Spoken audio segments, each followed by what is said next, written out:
अच्छा, मेहंदी क्यों लगाती हैं स्त्रियां? बताओ मैया, मेहंदी क्यों लगाती हो मेरी मां?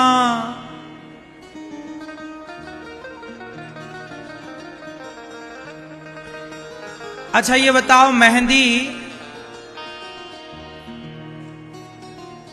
कैसे बनती है? पहले, आजकल तो ये मेहंदी आ गई ना पाउच वाली, पहले ऐसी वाली मेहंदी आती ही नहीं थी। पहले महिलाएं नेचुरल पत्ता तोड़ती थी मेहंदी का। कितने लोगों ने वो पुराना प्रोसेस फॉलो किया है?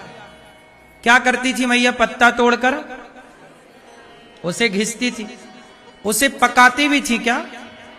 नहीं पका, घिसती थी, पीसती थी। क्या करती हैं? सिलबट्टे से पीसती। और पिसने के बाद वो कैसी दिखती है? हरी होती है, लेकिन लगाने के बाद कैसी आती है? तो ये मेहंदी क्यों लगाई जाती है लड़की के हाथ में? शादी के पहले मेहंदी लगा दी जाती है। मंडप पर बैठती है तो मेहंदी लगाकर उस लड़की को ये बताया जाता है कि देख, जैसे मेहंदी का पत्ता कुचरा गया, क्या हुआ? सिलबट्टे पे रख के उसको ऐसे कूटते हैं ना। सुन बेटी, तेरी भी ऐसी कुटाई हो सकती है, लेकिन घबराना मत।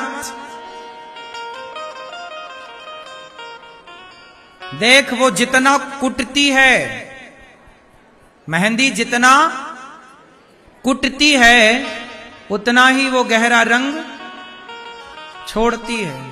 तो जीवन में जो जितना बर्दाश्त करेगा, जो जितना सहेगा, वो उतना गहराई पे उतरेगा, उतना सुख आनंद की ओर बढ़ेगा। ये मेहंदी का मैसेज है, हाँ या ना? हाथों की सुंदरता कब बढ़ाती है मेहंदी? मेहंदी रची है ये तो सबने देखा, लेकिन रचने के पहले उसको कुटते हुए किसी ने नहीं देखा, पिटते हुए किसी ने नहीं देखा। रची तो सबने देखा, पिटते हुए किसी ने नहीं देखा। बस इसलिए आज जीवन में स्त्री उस मेहंदी की तरह है। कैसे? पेट फड़वाती है स्त्री अपना, पर पेट फड़वाती है, मेहंदी जैसे कुटती है, ऐसे नारी कितना कष्ट पाती है। कभी अपमान का सास के द्वारा, ससुर के द्वारा, जेठानी के द्वारा, पति के द्वारा अपमान सहती हुई भी, कई बार बर्दाश्त करती हुई भी वो रहती है। लेकिन जो रह लेती है, जो सह लेती है, वो रह लेती है, और जो नहीं सह पाती वो नहीं रह पाती, उनके रिश्ते टूट जाते हैं। इसलिए जीवन में कैसी भी मुसीबत आए, कैसा भी जीवन में उतार चढ़ाव आए, लेकिन आपको परिवार की दो बातें सुनकर समझ करके चलना होगा, तो ही रिश्ते चलेंगे। इसलिए मेहंदी लगाई जाती है। और मेहंदी लगाई भी किसके नाम की जाती है? हाथ उसका पति के नाम की। जैसे मेहंदी अपनी हरियाली को, हरेपन को छोड़कर वो एक और ही रंग में उभरती है, उसी प्रकार स्त्री जैसे मेहंदी ने अपने उस हरे कलर को छोड़ दिया, ऐसे स्त्री ने सबको छोड़ा। बेटा के लिए पेट वो फड़वाती है, पर बेटा बाप के नाम से जाना जाता है। मांग उसकी, पर मांग सिंदूर पति के नाम का। गला उसका मंगलसूत्र पति के नाम का। उस स्त्री का समर्पण देखिए कि जैसे मेहंदी का समर्पण, मेहंदी अपना अस्तित्व मिटा देती है, उसी तरह एक स्त्री भी अपना अस्तित्व मिटाती है। अपना नाम, अपना गोत्र सब छोड़कर पति के नाम और गोत्र से जानी और पहचानी जाती है। उस मेहंदी की तरह समर्पण एक स्त्री का है। इसलिए मेहंदी लाल होती है, रचती है ना, लाल सुंदर। काली भी हो जाती है रच करके, वो पूरी गहरी रचे तो। हल्दी चढ़ाई जाती है आपको, उसके भी कारण है। तेल चढ़ाया जाता है, उसका भी कारण है। मांगर माटी होती है, मांगर माटी समझते हैं आप लोग?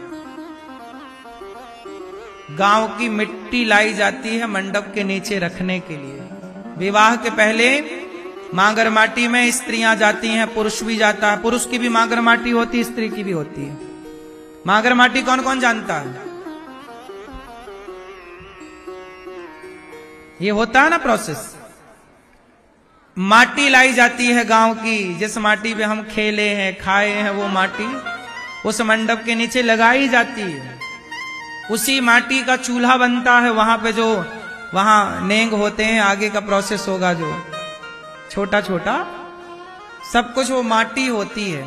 राम भी जब गए थे तो 14 साल के लिए अपने अयोध्या की साथ में माटी लेकर के गए थे। उसी कहते हैं मांगर माटी, माँ की माटी,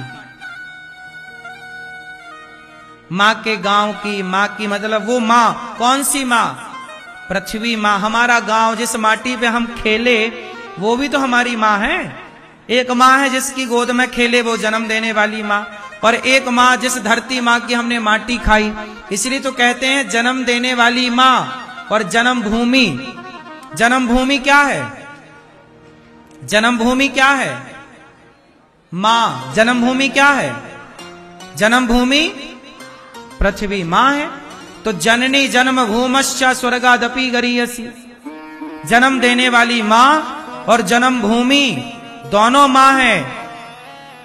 तो एक माँ की माटी, दूसरी माँ बैठकर उसका चूल्हा बनाती है और उसी से आगे का सारा प्रोसेस होता है। तो ये विवाह एक बहुत बड़ा, एक उसमें सभी देवताओं का आवाहन, सभी का, नगर देवता का, कुल देवता का, ग्राम देवताओं का आवाहन। जब बेटी का विवाह होता है, केवल रिश्तेदार आशीर्वाद देने नहीं आते, समस्त देवी देवताओं का आवाहन किया जाता है। देवी देवता आओ, हमारी बेटी को आशीर्वाद देकर जाओ। इसलिए मंडप के नीचे लड़की को लक्ष्मी माना जाता है और पुरुष को नारायण माना जाता है। कोई भी लड़की हो, कोई भी लड़की हो, जब वो दुल्हन बनती है तो वो लक्ष्मी कहलाती है। लड़का दुल्हा बनता है तब वो नारायण कहलाता है। हमारे यहाँ दुल्हा दुल्हन को लक्ष्मी नारायण ही कहा जाता है। इसलिए लड़की के माँ बाप पांव पूजते हैं इस भाव से कि ये लक्ष्मी और नारायण है। जबकि दामाद तो बेटे की तरह होता है, तो दामाद अपने सास ससुर के पांव छुए तो कोई आश्चर्य नहीं है। लेकिन परंपरा यही है कि हमारे यहाँ लड़की का पिता लड़के के पांव छूता है, मतलब दामाद के पांव छूने की परंपरा है। हाँ या ना? हाँ या ना? आपके यहाँ क्या परंपरा है? आपने अपनी बेटी जिसके संग ब्याही, उसके पांव छूते हैं कि नहीं दामाद के? बोलो हाँ कि ना? क्यों छूते हैं? इसलिए क्योंकि हमने आपको मंडप के नीचे नारायण के रूप में स्वीकार किया है। किस रूप में स्वीकार किया है?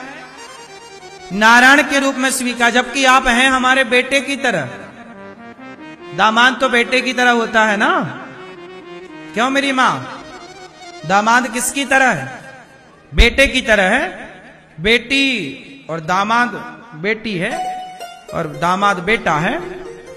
लेकिन फिर भी भारतीय परंपराओं के अनुसार, चूंकि हमने मंडप के नीचे अपनी बेटी को लक्ष्मी माना और अपने दामाद को नारायण माना, तो माना है तो अब सदा मानेंगे। इसलिए बेटी के पांव पिता छूता है। इसलिए बेटी के पांव कौन छूता है? बेटियां, कई जगह ऐसा भी परंपरा है कि बेटियां बाप के पांव छूती हैं, बेटियां माँ के पांव छूती हैं, इसलिए कि हमारी माँ बड़ी है, माँ माँ होती है। लेकिन ये गलत है। इससे सही गलत तो परंपराएं चली आ रही हैं, सही गलत कहना ठीक नहीं है। लेकिन जो सही प्रोसेस है वो यही है। हमारे यहां लड़की को लक्ष्मी माना जाता है। क्या माना जाता है? हमारे घर लक्ष्मी आई है, तो लक्ष्मी तो हमारी माँ है। तो जो हमारी माँ है, हम उसे पैर कैसे छुलवा सकते हैं? कैसे? इसलिए बेटियों के पांव सदा से बाप छूता है। हमारे यहाँ कन्याओं के पांव छुए जाते हैं, कन्याओं से पांव छुलाए नहीं जाते। हाँ या ना? ये जितनी बूढ़ी बूढ़ी स्त्रियां हैं, तुम कितनी भी बूढ़ी हो जाओ, पर कन्याएं सदा, तुम कन्याओं के ही पांव छुओगी, कन्या तुम्हारे पांव नहीं छुएगी। हाँ या ना? क्योंकि हमारी जो परंपरा है उसमें कन्या को लक्ष्मी माना गया। तो आज भी ये लक्ष्मी है और मंडप के नीचे जिस दिन बैठेगी उस दिन भी ये, तो फिर हम आपसे पांव कैसे छुआएं? इसलिए दामाद के और बेटी के पांव बाप छूता है और मां भी छूती है। पूजते हैं ना, पांव पूजना बोलते हैं, ऐसे ऐसे। हाँ या ना? कितना विज्ञान है हमारी एक एक परंपराओं में, अब लोग जानते नहीं। अच्छा, हमारे यहां एक परंपरा और है, जब लड़का विवाह करने जाता है ना, चाहे 30 साल का हो, 20 साल का हो या 35 साल में ब्याह किसी का हो रहा हो, तो हमारे यहाँ एक परंपरा है, आपके यहाँ है कि नहीं हमें बताओ, कि जब लड़का विवाह करने जाता है आज भी, तो वो अपनी माँ का दूध पी के जाता है। क्यों? आपके यहाँ है ये परंपरा? है? आज भी मां अपना दूध पिला के बच्चे को घोड़ी पे चढ़ाती है कि अब दुल्हा बन जा। क्यों भैया, आपके यहां है? ये परंपरा है, लेकिन आज की ना लोगों को शर्म आती है, कितना बड़ा जवान बेटा को मां कैसे दूध पिलाए। आजकल तो मैया छोटे बच्चे को दूध पिलाने से बचती है, तो अब इस उम्र में काहे पिलाएगी? तो अब ये लोक लाज के कारण ना ये परंपराएं समाप्त हो गई, लेकिन नेंग जरूर करना चाहिए। हमने एक बार बताया था, क्यों आपके यहां है शादी करने के टाइम मां का दूध पी के जाते हैं बच्चे, दुल्हा? आप गए थे शादी के टाइम पे मां का दूध पी के गए थे? क्यों पिए थे? शादी के टाइम मां का दूध पीने की क्या जरूरत थी? क्यों है ये परंपराएं? क्या सिद्धांत इसके पीछे का, क्या मैसेज है, जरा बताओ। नहीं पता ना? ये सारी बातें अपने बच्चों को बताओ, सारी बातें समझाओ, क्यों जरूरी है, आप बताओ भैया। तो आपका विवाह हो गया, तो विवाह करते समय जब गए थे मां का दूध पिए? नहीं पिलाया मां ने। चलो, मां को पता ना रहा होगा या लोक लाज है। अब देखो, हम ये भी कह रहे हैं कि मां का दूध पी के, इसमें भी कुछ लोग हंसेंगे, लोगों को सुनने में भी अच्छा नहीं लग रहा है कि इस उम्र में 30 साल का छोरा मां का दूध पिएगा, लेकिन ये परंपरा है। इसके पीछे का कितना सुंदर मैसेज है वो जरा सुनिएगा। आप पिए थे मां का दूध जब विवाह करने गए थे? नहीं। आप पिए थे? नहीं। हमारे यहां ये परंपरा है। आज भी आप में से कितने लोगों के यहां ये परंपरा है? जिनके यहां है वो हाथ उठाएं। है। अब सुनो कारण, अब इसका रहस्य बताता हूं, कितना गहरी बात है। ये हर माँ बाप अपने बच्चों को बताए, और आप भी अपने बेटे का ब्याह करना तो ये परंपरा निभाना, और केवल दूध पिला मत देना, दूध पिलाने के पीछे की पूरी कथा सुनाना। पूरी कथा सुनाना। जब भगवान श्री कृष्ण जब 10.5 साल की आयु में यहां से गए ना, और जेल में थे देवकी माता, तो देवकी मां ने तो अपना दूध पिलाया ही नहीं था ना कृष्ण को, यशोदा मां ने पिलाया था, क्योंकि वो तो जन्म लेते चले गए। तो जब 10.5 साल की आयु में जब भगवान कंस को मारे, और जब देवकी मां के पांव की हथकड़ियां खुली, बेड़ियां खुली और हाथ की हथकड़ियां, तब मां के आंचल से दूध की धारा बह पड़ी। तब 10.5 साल की आयु में कृष्ण को देवकी मां ने अपना दूध पिलाया था, तब पिलाया था। ठीक है, ये बात। दूसरी बात, जब राम को विश्वामित्र जी लेने आए, उस समय राम बड़े थे, लेकिन माता कौशल्या को पता चल गया था कि ये गुरुजी हमारे बेटे का ब्याह कराएंगे, तो राम लक्ष्मण को मां ने अपना दूध पिला के भेजा था। अब इसके पीछे का जो रहस्य है बड़ा गहरा है, सुनो। मानो माता जब दूध पिलाती है ना दुल्हा को, मतलब अपने बेटे को जो दुल्हा बन रहा है, उसे दूध पिलाकर मां ये कहती है कि बेटा देख, तू इतना बड़ा हो गया है, तू इतना बड़ा हो गया है कि अब तेरा विवाह होने वाला है, कल दुल्हन आ जाएगी, तू एक पति बन जाएगा, कुछ दिन के बाद तू एक पिता बन जाएगा, लेकिन देख तू अभी भी मेरा दूध पी रहा है। मानव माँ ये कहती है कि तू संसार के लिए बड़ा हो गया है, लेकिन मेरे लिए तो दूध पीता बच्चा ही है तू।